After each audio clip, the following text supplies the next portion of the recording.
چې د مړي دپاره تا قرباني ونیوه د دې غوښې به څه حساب وي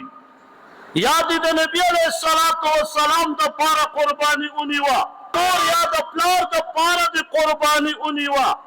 نو د دې غوښې به څه حساب وي د دې وی حصې تا د مړي دپاره نیولې نو علما فرمایي که چېرې تا ته دې مړي وصیت کړی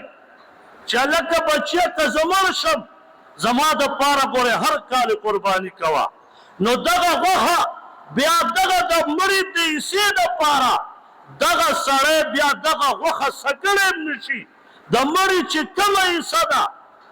دا به جدا کړي دا به ټوله بار صدقه کړي ولې دلته ورته وصیت کړی دی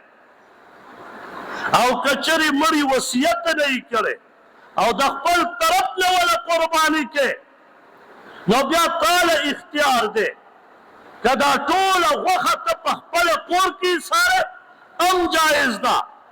او که تقسیمې هم جایز ده ټوله او که نیمه تقسیمې نیمه کور کې ږدې هم جایز ده